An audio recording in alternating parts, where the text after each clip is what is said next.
Good morning students. I am Revati, Department of Computer Science and its Applications. Java நம்ம next topic என்ன பார்க்க போகிறோம் அப்படின்னா basic concepts of OOPS பார்க்க போகிறோம். ஸோ இந்த கான்செப்ட் வந்து யூஸ் பண்ணால் என்ன ஒரு அட்வான்டேஜ் அப்படின்னு பார்த்தீங்கன்னா ஸோ நம்மளோட டேட்டாஸை ஹைட் பண்ணி வச்சுக்கலாம், அதாவது செக்யூர்டாக வச்சுக்கலாம் அப்படின்னு சொல்கிறாங்க. ஸோ அதனால தான் என்ன இந்த கான்செப்ட் வந்து ஸோ ஜாவாவில் யூஸ் பண்ணியிருக்காங்க. ஆல்ரெடி நீங்கள் C++லேயே பார்த்துருப்பீங்க. ஸோ அந்த கான்செப்டை தான் இதுலேயும் யூஸ் பண்ணுறாங்க. ஸோ இதை பற்றி நம்ம டீட்டெயிலாக இப்போ பார்க்கலாம். ஊப்ஸ் அப்படின்னா என்னென்னா ஆப்ஜெக்ட் ஓரியன்டட் ப்ரோக்ராமிங் சிஸ்டம் அப்படின்னு சொல்லுவாங்க. ஸோ இதை யூஸ் பண்ணுறதுனால இன்னொன்று அட்வான்டேஜ் என்ன அப்படின்னா ஸோ இது ஈஸியாக மெயின்டைன் பண்ணலாம். சாஃப்ட்வேர் அப்ளிகேஷன் டெவலப் பண்ணுறதுக்கும் வந்து நமக்கு என்ன யூஸ்ஃபுல்லாக இருக்கும் அப்படின்னு சொல்கிறாங்க. ஸோ நெக்ஸ்ட் பாயிண்ட் என்ன அப்படின்னா ரியல் டைம் ப்ராப்ளம்ஸ் எல்லாமே வந்து ஈஸியாக சால்வ் பண்ணும். இது ஆப்ஜெக்ட் ஓரியன்டட் ப்ரோக்ராமிங் சிஸ்டம் வந்து ரியல் டைம் ப்ராப்ளம்ஸ் எல்லாத்தையுமே என்ன பண்ணுன்னா ஈஸியாக சால்வ் பண்ணும் அப்படின்னு சொல்கிறாங்க. ஸோ இந்த கான்செப்டில் ஃபஸ்ட் ஒரு டாப்பிக்காக வந்து பார்க்க போகிறோம். ஃபஸ்ட்டு டாபிக் என்ன அப்படின்னா ஃபஸ்ட்டு கிளாஸ் பார்த்துடலாம். ஓகே, கிளாஸ்னால் என்ன அப்படின்னு பார்ப்போம். Class is similar to a container where we can keep collection of properties. So கிளாஸை வந்து என்ன சொல்கிறாங்க அப்படின்னா ஒரு கண்டெய்னர் அப்படின்னு சொல்கிறாங்க. ஸோ நெக்ஸ்ட் பாயிண்ட் என்ன அப்படின்னா it consist of collection of properties, அதாவது இது ஒரு கலெக்ஷன் ஆஃப் ப்ராப்பர்ட்டிஸ் அப்படின்னு சொல்கிறாங்க. நெக்ஸ்ட் பாயிண்ட் பார்த்தீங்கன்னா it is a user define data type. So எப்படி வந்து நம்மளோட C++ஸை பார்த்தீங்கன்னா பில்டிங் டேட்டா டைப்ஸ் இருக்கும், அதே மாதிரி இது வந்து யூசர் டிஃபைன் டேட்டா டைப் அப்படின்னு சொல்கிறாங்க. பில்டிங் டேட்டா டைப்ஸ்னால் இன்டீஜர், ஃப்ளோட் இதெல்லாம் தான் என்னென்னு சொல்லுவாங்கன்னா building data types. User define data டைப்னால் யூசர் நாமளே வந்து என்ன பண்ணுறோம், க்ரியேட் பண்ணுறோம். ஸோ அதனால் வந்து என்ன சொல்கிறாங்க அப்படின்னா it is a user define data type. அப்போ கிளாஸ் அப்படின்றது வந்து என்னென்னா ஒரு யூசர் டிஃபைன் டேட்டா டைப் அப்படின்னு சொல்லுவாங்க. இது ஒரு கலெக்ஷன் ஆஃப் ப்ராப்பர்ட்டின்னு சொல்லியிருக்கோம் இல்லையா. ஸோ அந்த ப்ராப்பர்ட்டிஸில் என்னென்ன இருக்குதுன்னு பார்க்க போகிறோம். நெக்ஸ்ட் பாயிண்ட் பாருங்கள். தி properties can be datas and methods, அதாவது டேட்டாஸும் மெத்தட்ஸும் சேர்ந்தது தான் என்னென்னு சொல்கிறாங்கன்னா கிளாஸ், அதாவது அது ஒரு கலெக்ஷன் ஆஃப் ப்ராப்பர்ட்டிஸ். எது கிளாஸ் அப்படின்றது என்னென்னா கலெக்ஷன் ஆஃப் ப்ராப்பர்ட்டிஸ். இதுக்கு ஒரு ரியல் டைம் எக்ஸாம்பிள் சொல்லியிருக்காங்க பாருங்கள். இது ரியல் டைம் எக்ஸாம்பிள் என்ன அப்படின்னா கார். ஓகேங்களா. ஸோ காரில் வந்து என்னென்னலாம் இருக்கும், ஆக்சிலேட்டர், பிரேக்கு, விண்டோஸ், ஸோ இது எல்லாமே வந்து சேர்ந்தது தான் வந்து கார் இல்லையா. அதே மாதிரி தான் கிளாஸில் வந்து பார்த்திங்கன்னா டேட்டாவும் மெத்தட்ஸும் சேர்ந்தது தான் என்னென்னு சொல்லுவாங்க அப்படின்னா கிளாஸ் அப்படின்னு சொல்லுவாங்க. ஸோ இது கிளாஸ் புரிஞ்சிருக்கும்னு நினைக்கிறேன். ஸோ நெக்ஸ்ட்டு கான்செப்ட் என்ன அப்படின்னா ஆப்ஜெக்ட்னா என்ன அப்படின்னு பார்ப்போம். It is the instance of a class. இது ஒரு இன்ஸ்டன்ஸ் ஆஃப் ஏ கிளாஸ் அப்படின்னு சொல்கிறாங்க. It is used to invoke the member of the class, அதாவது இந்த ஆப்ஜெக்டை யூஸ் பண்ணி கிளாஸில் இருக்கிற மெம்பர்ஸையும் மெத்தட்ஸையும் என்ன பண்ணலாம், ஸோ இன்வோக் பண்ணலாம், அதாவது ஆக்டிவேட் பண்ண வைக்கலாம். ஆப்ஜெக்டை வச்சு டேட்டாஸையும் அதாவது மெத்தட்ஸையும் ஆக்டிவேட் பண்ண வைக்கலாம் அப்படின்னு சொல்கிறாங்க. ஸோ இங்கே பாருங்கள், இதுக்கு ஒரு ரியல் டைம் எக்ஸாம்பிள் கொடுத்துருக்காங்க கீ அப்படின்னு.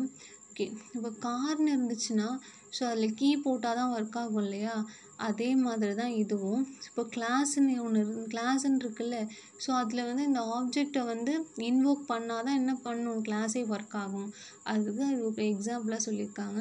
ஸோ காருன்றது செட் ஆஃப் ப்ராப்பர்ட்டிஸ், அதை கீன்ற ஒரு ஆப்ஜெக்ட் இருந்தால் மட்டும்தான் என்ன பண்ண முடியும், நம்மளால் ஆக்டிவேட் பண்ண வைக்க முடியும்.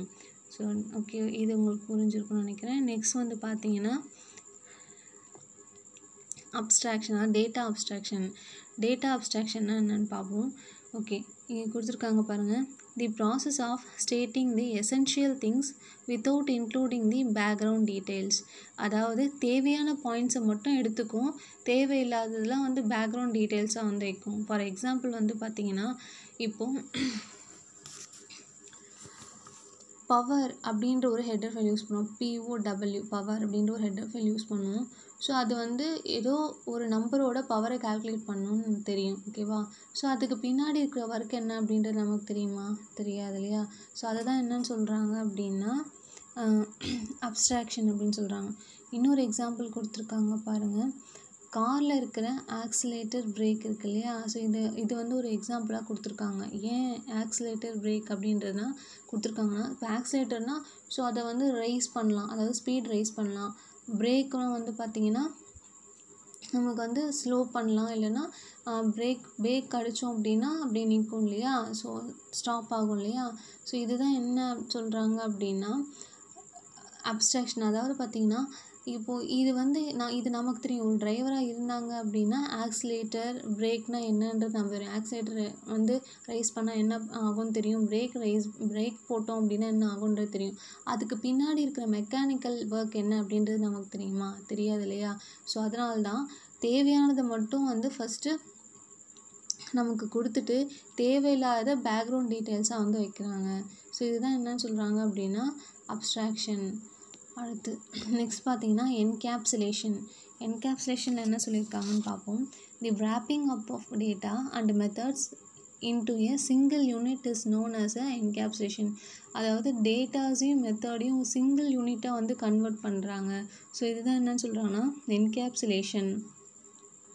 நெக்ஸ்ட் பாயிண்ட் வந்து பார்த்திங்கன்னா it leads to the concept of data hiding which means data is prevented from external classes.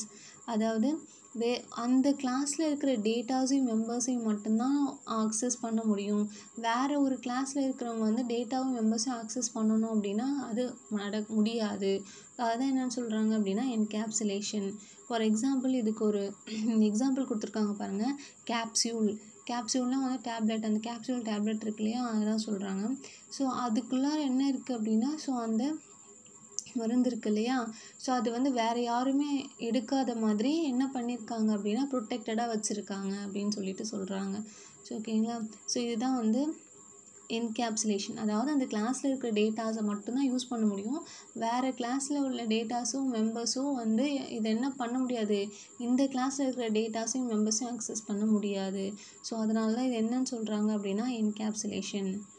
Okay, next வந்து பார்த்தீங்கன்னா இன்ஹெரிட்டன்ஸ்னால் என்ன அப்படின்னா it is the process of creating a new from an existing class.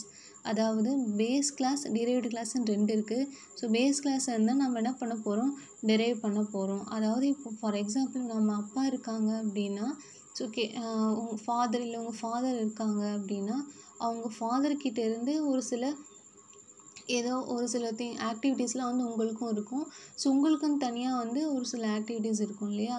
So ரெண்டுமே அதில் அவங்கக்கிட்ட இருந்து வந்து டிரைவ் பண்ணுறது தான் வந்து என்னன்னு சொல்லுவாங்க அப்படின்னா இன்ஹெரிட்டன்ஸ் அப்படின்னு சொல்கிறாங்க. It leads to the concept of reusability.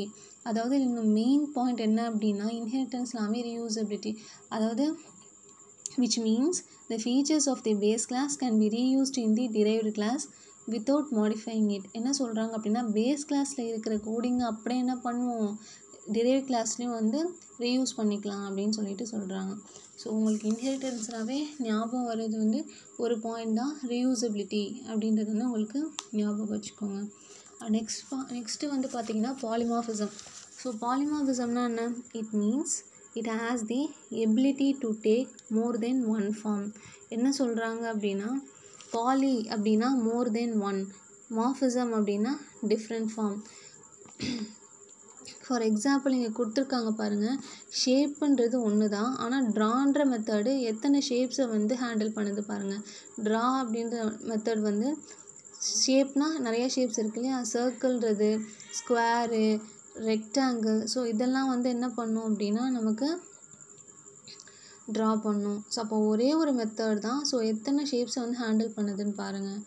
Next ஒன்று வந்து பார்த்திங்கன்னா டேட்டா ஹைடிங், டைனமிக் பைண்டிங்னா என்னென்னா, ஸோ ரன் டைம் அப்போ தான் உங்களோட கோட் என்ன ஆகும், அசோசியேட் ஆகி எக்ஸிக்யூட் ஆகும் அப்படின்னு சொல்லிட்டு சொல்கிறாங்க.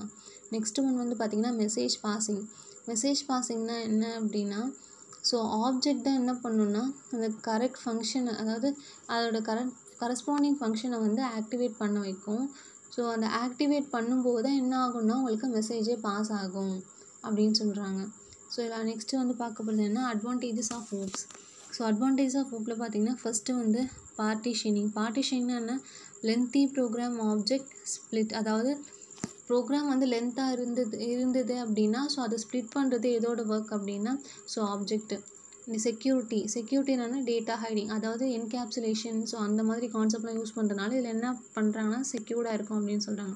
எக்ஸ்டென்சிபிலிட்டி, ஸோ இது எப்படின்னாவே ஒரு இன்ஹெரிட்டன்ஸ் கான்செப்ட்னா உங்களுக்கு ஞாபகம் வரும். ஏன்னா வந்து பேஸ் கிளாஸில் வந்து டெரைவ் கிளாஸ் பண்ணுறோம், இன்னொரு பேஸ் கிளாஸ் வந்து டெரைவ் கிளாஸ் பண்ணுறோம் இல்லையா? ஸோ டெரைவ் பண்ணுறோம் இல்லையா?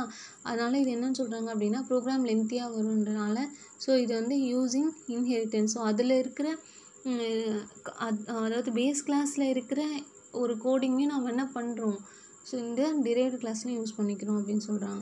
ரிடண்டன்சி, அது டூப்ளிகேஷன் ஆஃப் கோடு அப்படின்னு சொல்கிறாங்க. நெக்ஸ்ட்டு ஸ்கேலபிலிட்டி, அப்ளிகேஷனை ஈஸியாக அப்கிரேட் பண்ணலாம் அப்படின்னு சொல்லிட்டு சொல்கிறாங்க. நெக்ஸ்ட்டு வந்து பார்த்திங்கன்னா சிம்பிளிசிட்டி, ஸோ சாஃப்ட்வேர் காம்ப்ளெக்சிட்டியை வந்து ஈஸியாக மேனேஜ் பண்ணணும் அப்படின்னு சொல்கிறாங்க. மெயின்டெனபிலிட்டி என்னென்னா ஈஸியாக வந்து நம்ம ஸோ இந்த ஊப்ஸ் கான்செப்ட் அதாவது இது வந்து என்ன பண்ணலாம் அப்படின்னா மெயின்டைன் பண்ணலாம் அப்படின்னு சொல்கிறாங்க. நெக்ஸ்ட் என்ன பார்க்க போகிறோம் அப்படின்னா அப்ளிகேஷன் ஆஃப் ஊப்ஸ். ஸோ இது எங்கெங்கெல்லாம் வந்து யூஸ் பண்ணுறாங்க அப்படின்னா யூஸ்ட் இன் கம்ப்யூட்டர் அனிமேஷனில் யூஸ் பண்ணுறாங்க. டெவலப் கம்ப்யூட்டர் கேம்ஸ், ஸோ இந்த ஊப்ஸ் கான்செப்டை யூஸ் பண்ணி கம்ப்யூட்டர் கேம்ஸ் வந்து டெவலப் பண்ணுறாங்க. ஸோ ரியல் டைம் சிஸ்டம்ஸ்லையும் யூஸ் பண்ணுறாங்க. கேட் ஸோ இதுலேயும் வந்து யூஸ் பண்ணுறாங்க. Used in logical networking design, so logical network டிசைன்லேயும் என்ன பண்ணுறாங்க, இந்த கான்செப்டை யூஸ் பண்ணுறாங்க. ஸோ இந்த கிளாஸ் உங்களுக்கு புரிஞ்சிருக்கும்னு நினைக்கிறேன். ஸோ எதாவது டவுட்ஸ் இருந்ததுன்னா நீங்கள் கேட்கலாம். நெக்ஸ்ட் கிளாஸில் பார்ப்போம். தேங்க்யூ.